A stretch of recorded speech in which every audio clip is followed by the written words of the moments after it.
আসমান সুন্দর, জমিন সুন্দর, সুন্দরী সুন্দরী পাল্লা। জানি না কত সুন্দর তুমি আল্লাহ।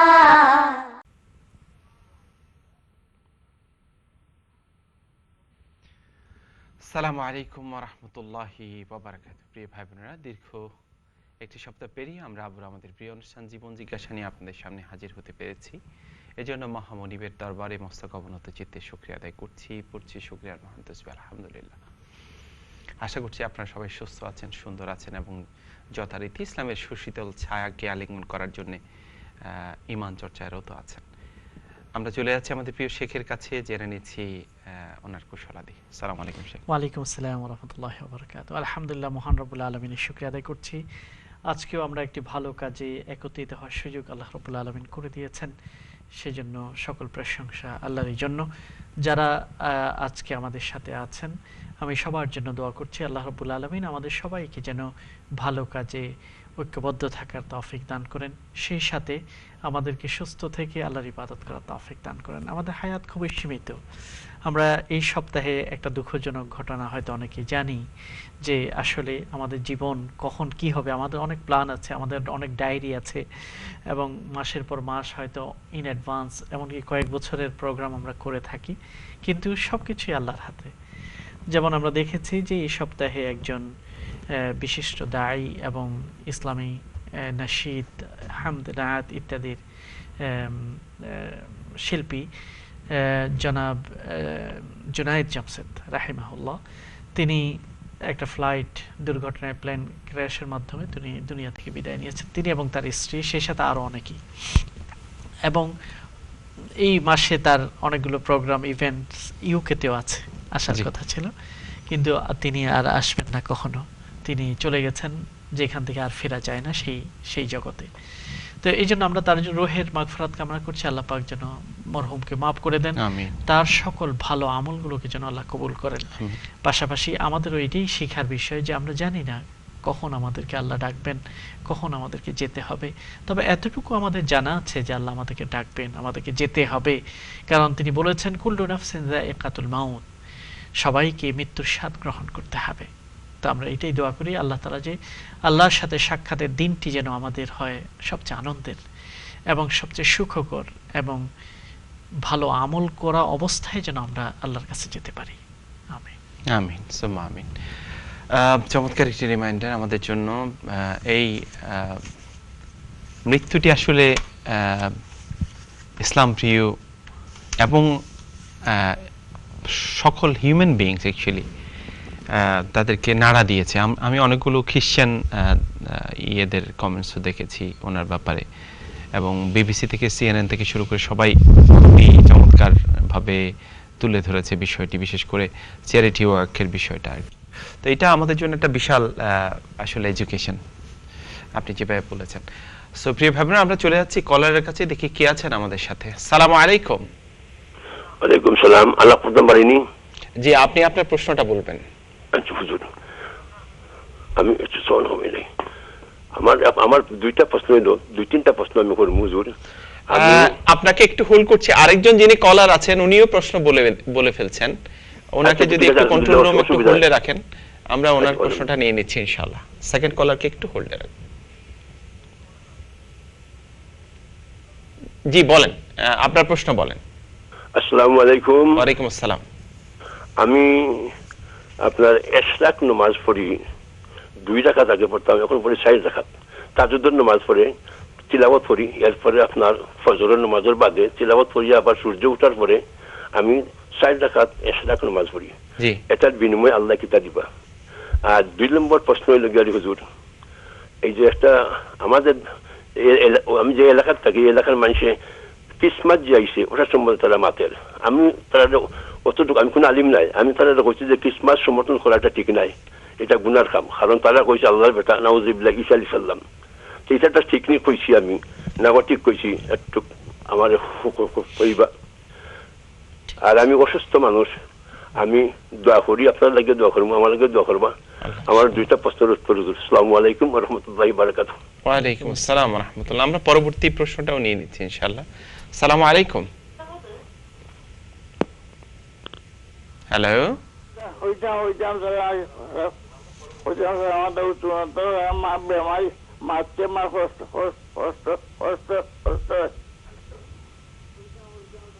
জি বলেন, আপনাকে আমরা শুনতে পাচ্ছি, বলেন। আমি তো বললাম আমার নাম শেখ মোহাম্মদ নজিমুল্লাহ। ওকে, ওইটা মতলব কিটা শেখ মানে মতলব কিটা হতে যাচ্ছে। আজ তো আমার 20 মাসে আমার বরাবর থাকি আছি, 20 মাসে আমার নাম রয়েছে, নয়ার নাম নয়া নাম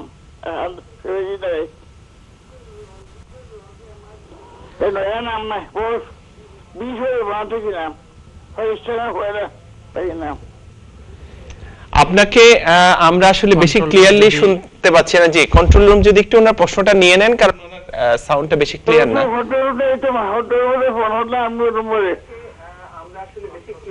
কন্ট্রোল রুম আপনার প্রশ্নটা নিয়ে নিচ্ছে ইনশাআল্লাহ।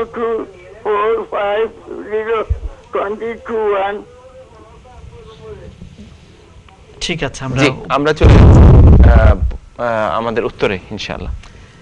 আমরা দুইজন মুরব্বীর প্রশ্ন দিয়ে আজকে প্রোগ্রামটি শুরু হচ্ছে। প্রথম যিনি প্রশ্ন করেছেন তিনি নিজেকে অসুস্থ বলেছেন, আমরা তার জন্য দোয়া করি আল্লাহ রাব্বুল আলামিন তাকে যেন শিফা দান করেন। আমিন। আল্লাহুম্মা রাব্বান নাস আযহিবিল বাস ইশফি আনতা শাফি লা শিফা ইল্লা শিফাউক শিফাআন লা ইউগাদিরু সাকামা। সুস্থতা আল্লাহর অনেক বড় একটি নিয়ামত, যেই নিয়ামত মানুষ তখনই অনুভব করতে পারে তার মূল্য, মর্যাদা, গুরুত্ব যখন সেটাকে হারিয়ে ফেলে। এই জন্য আমরা যাদেরকে আল্লাহ তাআলা সুস্থ রেখেছেন, এই সুস্থতাকে কাজে লাগানোর জন্য যেন তৌফিক ও আল্লাহ দান করেন, সেটাই আমাদের দোয়া থাকবে। আর যারা অসুস্থ আছেন আল্লাহ তাআলা তাদেরকে অসুস্থতা থেকে যেন মুক্তি দান করেন। আপনি জিজ্ঞাসা করেছেন প্রথম প্রশ্নে যে ইশরাকের নামাজ আপনি 4 রাকাত পড়েন, তাহাজ্জুদ পড়েন, এরপর ফজর নামাজ পড়েন, এরপর সূর্য ওঠা পর্যন্ত অপেক্ষা করেন, সূর্য ওঠার পরে আপনি 4 রাকাত আদায় করেন, এতে এর বিনিময়ে আল্লাহ কি দেবেন? প্রথমত আল্লাহ তাআলা কি দেবেন সেটা আল্লাহই ভালো জানেন। তবে আমরা আল্লাহর উপর আশা করি যে এই সালাহটির অনেক অনেক গুরুত্ব আছে। সালাতুল ইশরাক অথবা সালাতুদ দুহা, এই নামাজটি যখন আমরা পড়ি সেটার মাধ্যমে আল্লাহ যে আমাদের বোর্ডে দিয়েছেন এবং জয়েন্টগুলো দিয়েছেন, এই জয়েন্টগুলো যে আমরা ব্যবহার করছি এটার শুকরিয়া আদায় হয়ে যায়। আমাদের পুরো শরীরে 360টি জয়েন্ট আছে, প্রতিটি জয়েন্টের বিনিময়ে এই জয়েন্টগুলো যে আমরা কাজে লাগাচ্ছি, আল্লাহ আমাদেরকে জয়েন্টগুলো দিয়েছেন, সংযোগ স্থলগুলো দিয়েছেন, সেটার শুকরিয়া আদায় করার জন্য 2 রাকাত আমাদেরকে তখন নামাজ আদায় করতে হয়। আল্লাহ নবী বলেছেন কেউ যদি 2 রাকাত নামাজ আদায় করে 360টি জয়েন্টের শুকরিয়া আদায় হয়। আর এছাড়াও সুনান তিরমিজিতে এই হাদিসটি এসেছে যে ব্যক্তি সূর্য ওঠা পর্যন্ত নামাজ পড়ে, ফজর পড়ে অপেক্ষা করে এবং সেই আল্লাহর জিকির করে, তাসবিহ পাঠ করে, তারপরে সালাহ আদায় করে 2 রাকাত 4 রাকাত, আল্লাহ রাব্বুল আলামিন তার বিপরীতে, তার বিনিময়ে তাকে একটি হজ এবং উমরা সওয়াব দান করেন। কাজী হজ এবং উমরা করতে কত পয়সা দরকার, কত সময় দরকার, কিন্তু আল্লাহ রাব্বুল আলামিন এই আমলটির মাধ্যমে আল্লাহ তাআলা আমাদেরকে সেটা দান করেন। হাদিসটির ব্যাপারে ওলামাদের বা হাদিস বিশারদদের কয়েকটি মতামত আছে, তবে অনেক স্কলাররা বলছেন হাদিসটি গ্রহণযোগ্য, আমলযোগ্য। দ্বিতীয় প্রশ্ন আপনি করেছেন, এটা হচ্ছে টেম্পোরারি ডিসেম্বর যখন আসে তখন আসলেই এই বিষয়টি আমাদের আলোচনায় আসে যে ক্রিসমাস, যেহেতু আমরা এমন একটা সমাজে বাস করি যেখানে প্রধান একটি উৎসব হলো, সেলিব্রেশন হলো ক্রিসমাস। এই ক্ষেত্রে আসলে ইসলাম আমাদেরকে কি বলে? ক্রিসমাস নিতান্তই এটা খ্রিস্টানদের একটি ধর্মীয় উৎসব, এটা সার্বজনিক বা প্রত্যেক ধর্মের মানুষের একটা উৎসব নয়। যেমন আমাদের জন্য ঈদুল ফিত্র এবং ঈদুল আদহা রয়েছে, তারপরে হিন্দু সম্প্রদায়ের জন্য রয়েছে, বিভিন্ন সম্প্রদায়ের জন্য আছে। ক্রিসমাস উৎসবটি হলো খ্রিস্টান ধর্মাবলম্বীদের জন্য একটি উৎসব। আমাদের জন্য কি করণীয়? যেহেতু এটা একটা সেলিব্রেশন, কাজেই এই সেলিব্রেশনটা অনেকের কাছে অত্যন্ত গুরুত্বপূর্ণ এই সমাজে, খ্রিস্টানদের কাছে বিশেষত। কাজেই আমরা এমন কিছু বলবো না বা করবো না যেটার কারণে তাদের ফিলিং হার্ট হয়। আমাদেরকে একই সাথে তাদের সাথে বাস করতে হয় সামাজিকভাবে। আমরা ক্রিসমাস উৎসব ইসলামে নেই, তবে হযরত ঈসা আলাইহিস সালাতু ওয়াস সালাম যাকে কেন্দ্র করে তারা এই উৎসবটা পালন করে, তিনি আমাদেরও নবী, আমাদের রাসূল, তার মর্যাদা অনেক অনেক বেশি ইসলামে। তো হযরত ঈসা আলাইহিস সালাতু ওয়াস সালাম ইসলামের নবী, আল্লাহ রাব্বুল আলামিন তার কথা কোরআনে বারবার বলেছেন। প্রায় 125 বারের মতো হযরত ঈসা আলাইহিস সালামের নাম এসেছে। ঈসা ইবনে মারিয়াম, মাসীহ ইবনে মারিয়াম, এই শব্দগুলো আল্লাহ তাআলা বারবার বলেছেন। হযরত ঈসা আলাইহিস সালামের গুরুত্ব ইসলামে এত বেশি যে কয়েকটি সূরা শুধু হযরত ঈসার ব্যাপারে আছে। আপনি চিন্তা করে দেখুন যে সূরা আল ইমরান, ইমরান হলো হযরত ঈসা আলাইহিস সালামের নানা, তার পরিবার নিয়ে আল্লাহ তাআলা আলোচনা করেছে। সেখানে হযরত ঈসা আলাইহিস সালামের আগে তার মা মারিয়ামের জন্মের ব্যাপারে আলোচনা করেছে, তার লালন পালনের ব্যাপারে আলোচনা করেছেন। এরপরে আল্লাহ তাআলা হযরত ঈসা আলাইহিস সালামের মা একমাত্র নারী যার কথা ইসলামে আলোচনা করেছে, অন্য কোনো নারী নেই। হযরত মারিয়াম আলাইহিস সালাম, পুরো কোরআনে কোনো মহিলার নাম আল্লাহ বলেন নাই, একটা মহিলার নাম আল্লাহ উল্লেখ করেছেন সরাসরি, তিনি হলেন হযরত মারিয়াম। তাহলে ইসলামে হযরত মারিয়ামের গুরুত্ব, হযরত ঈসা আলাইহিস সালামের গুরুত্ব কতই না বেশি। তৃতীয় হলো আরেকটি সূরা, সূরা আল মায়েদা, তাও হযরত ঈসা আলাইহিস সালাতু ওয়াস সালামের গুরুত্বপূর্ণ একটা মুআজিজার ব্যাপারে। হযরত ঈসা আলাইহিস সালামের অনেক গুরুত্বপূর্ণ একটা মুআজিজা, যে আল্লাহর পক্ষ থেকে বিশেষ খাবার তার জন্য প্রেরণ করা হয়েছে। মায়েদা মানে হচ্ছে খাবারের যে দস্তরখান, সেটাকে বলা হয়, সেটা প্রেরণ করা হয়েছে, সে মায়েদা। এর বাইরেও আল্লাহ তাআলা বিভিন্ন সূরাতে হযরত ঈসা আলাইহিস সালামের ঘটনা বর্ণনা করেছেন। কাজে ক্রিসমাস উপলক্ষে আমরা এটাই আমাদের প্রতিবেশী বা আমরা যে সমাজে বাস করি সেখানে সংখ্যা গরিষ্ঠ মানুষকে এই মেসেজটুকু দেওয়া দরকার যে হযরত ঈসা আলাইহিস সালাম আমাদের শ্রদ্ধার পাত্র, আমরা তার উপরে ঈমান আনি, তবে তিনি একজন রাসূল, তিনি আল্লাহ নন, তিনি আল্লাহর পুত্র নন, অথবা তিনি আল্লাহ রাব্বুল আলামিনের কোনো পার্ট নন, বরং তিনি একজন হিউম্যান বিইং, তাকে রাসূল হিসেবে দুনিয়াতে প্রেরণ করা হয়েছে। তার জন্ম যেমন খুবই খুবই অলৌকিক মিরাকল, তেমনিভাবে তার সর্বশেষ পরিস্থিতিও অত্যন্ত অলৌকিক, তাকে আল্লাহ উপরে তুলে নিয়েছেন, তার মৃত্যু হয়নি, যেটা কোরআনে কারীম বর্ণনা করেছেন। কাজে এই বিষয়গুলো আমাদের সন্তানদেরকে আমরা শিখাবো, জানাবো, তাদের গল্পগুলো আমরা তাদেরকে বলবো। একইভাবে আমাদের অমুসলিম ভাই বোনদের কাছেও সেই মেসেজটুকু দেব। তবে আল্লাহর পুত্র হিসেবে তারা যদি কোনো যে অনুষ্ঠানগুলো করে বা ওই যে অনুষ্ঠানগুলোতে তারা এই জাতীয় কোনো প্রেয়ার করে, সেটা মুসলমানদের জন্য কোনোভাবেই সেখানে অংশগ্রহণ করার সুযোগ নেই, কারণ সেখানে শিরক রয়েছে। জাযাকুমুল্লাহ শেখ। আমাদের যেই আরেকজন মুরব্বী, বয়স্ক মুরব্বী ফোন দিয়েছিলেন, উনি হচ্ছে, ওনার নাম হচ্ছে শেখ নজিবুল্লাহ। সো উনার খুব ইচ্ছা যে শেখ নামটার অর্থ উনি কোথাও আসলে বুঝতে পারেন না কেন ওনাকে শেখ রাখা হয়েছে। উনি তো হঠাৎ ওনার এটাই কিউরিওসিটি যে এই নামের মাহাত্ম্য কি এবং এটা জয়েন করার পিছনে কোনো মানে সুযোগ আছে কিনা। যেমন আমরা অনেক সময় শেখ বলি অনেক ইসলামিক স্কলারদেরকে। জি, চমৎকার। অনেক আমার মনে হচ্ছে তিনি অনেক বয়োজ্যেষ্ঠ, জি মাশাআল্লাহ, অনেকদিন পরেই ব্যাপারটা নিয়ে চিন্তা করেছেন, যদিও আরো আগেও চিন্তা করার সুযোগ ছিল। যাই হোক, শেখ শব্দটি আসলে আরবিতে শাইখ, আমরা অনেক সময় ভুলে বলি শেখ, শেখ না শাইখ শব্দটির আসল উচ্চারণ। কোরআনে কারীমে অথবা হাদিসে শাইখ শব্দটি ব্যবহার করা হয়েছে বয়স্ক ব্যক্তি, যারা বয়স্ক, আরবিতে বলা হয় তাদেরকে শাইখ। মহিলা হলে তাদেরকে বলে শাইখাতুন। কাজেই মুরব্বীদেরকে বলা হয় শাইখ, শাইখা। এখন সেটার অন্য আরেকটা ব্যবহার সমাজে আছে, সেটা হলো স্কলারলি, জ্ঞানের দিক থেকে যারা মুরব্বী, বয়স্ক, মানে ফিজিক্যাল বয়স না, ইলমের বয়স যাদের বেশি বা জ্ঞান যাদের বেশি, ইসলামিক নলেজ যাদের বেশি, তাদেরকে অনেক সময় শাইখ বলা হয়ে থাকে। এই জন্য এটা একটা উপাধি হিসেবে আরব দেশগুলোতে ব্যবহার করা হয়ে থাকে।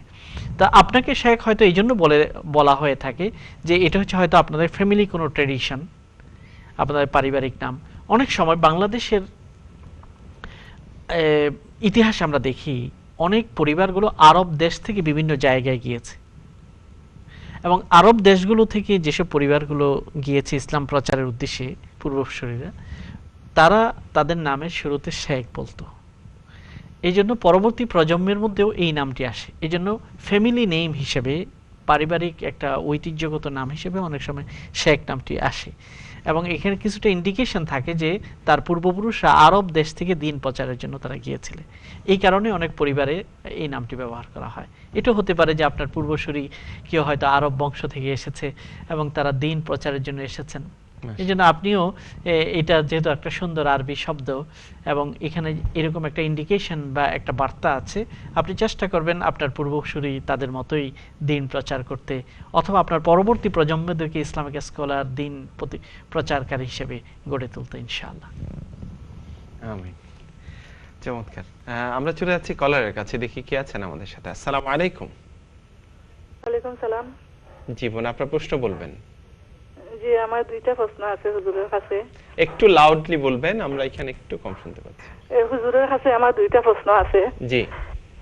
একটা প্রশ্ন হইলো, আমার এদেশে তো আমরা উপরে বেডরুম, এরপরে আর একটা আছে রুম, তো উপরে বেডরুমও দরকার, যেমন কেউ ঘুমো আসুন, বাচ্চারা আসুন বা অন্য মানুষ ঘুমো আসুন, আর নিচের রুমের মাঝে আমি কোরআন শরীফ তিলাওয়াত করতাম বা কোরআন শরীফ ওখানে রাখি, তো এটা কোনো অসুবিধা হইব নি, গুণ হইব নি?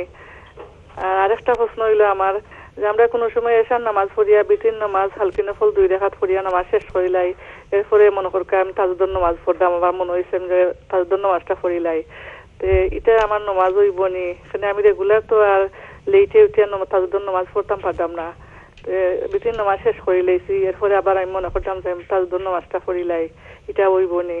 আর তাজুদের নামাজটা কোন টাইমে পড়লে, এমনি তো জানি যে শেষ রাইতে পড়া ভালো, কিন্তু 12টার আগে যদি আমি পড়ি উড়ি লাই এসার নামাজের পরে, তো এটা হইব নি আমার নামাজটা? আমি শেখ সাবর কিছু জানতাম সালাম। ঠিক আছে। আমরা দুটি প্রশ্ন আপনার থেকে পেয়েছি, আপনাকে ধন্যবাদ এই প্রশ্নগুলো আমাদের কাছে পেশ করার জন্য। প্রথম প্রশ্নটি হলো, তিনি জানতে যাচ্ছেন যে যেই বাসায় তিনি থাকেন সেখানে উপরতলা আছে, ওখানে কিছু মানুষ থাকে বা বাচ্চারা ঘুমায়, এই অবস্থায় তিনি নিচতলায় বসে কোরআন কারীম তেলাওয়াত করছেন।